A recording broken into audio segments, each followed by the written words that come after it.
In a land where the seasons moved faster than usual and a year passed in the span of 3 months, there lived a peculiar kind of tree named Orin. Orin wasn't tall or grand like the oaks, nor elegant like the willows. He was a squat little thing with crooked branches and bark that peeled like old parchment. The other trees often teased him. "Why are your leaves always late to bloom?" a maple would chuckle. "You'll never be chosen for shade," laughed the tall fir nearby.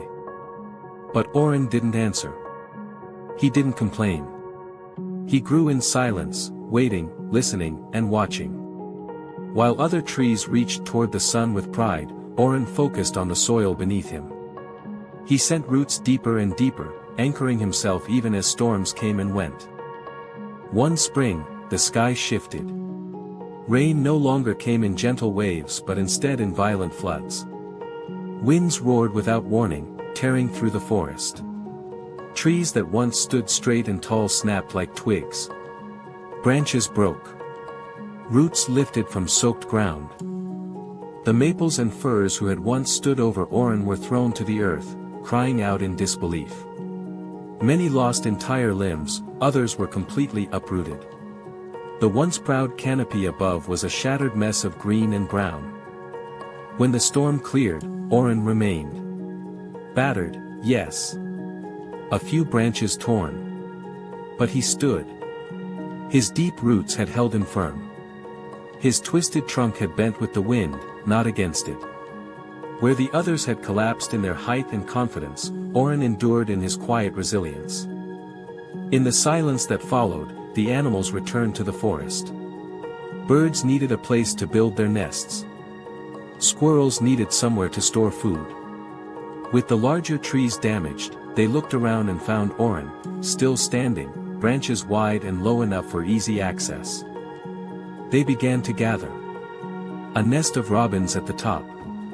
A squirrel den near the middle. Even a shy owl tucked itself into a hollow that had formed years before. Orin, who had never been noticed before, now sheltered life in every crook and crevice. Through the shortened summer, Orin became a hub of quiet activity. He didn't boast. He didn't change who he was. But he grew stronger. Slowly, his leaves came in thicker. His roots pushed even deeper. And when the winds returned the following season, the animals chose not to flee. They trusted him. At the edge of the forest, a young sapling asked an old, broken pine, "Why didn't that little tree fall?" The pine, stripped of most of its needles, looked toward Orin. Because he grew differently. While we raced upward, he grew downward. While we chased the sun, he listened to the earth. We thought strength was in height. He knew strength was in foundation. The sapling watched Orin and decided not to grow too fast, not to worry about the tallest branches or the widest crown. He focused instead on rooting deeply, slowly, quietly.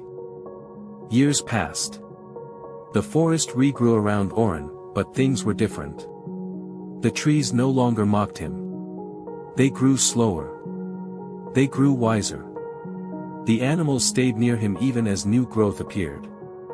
Orin, once considered weak, had become the quiet heart of the woods. And still, he said nothing. He simply grew.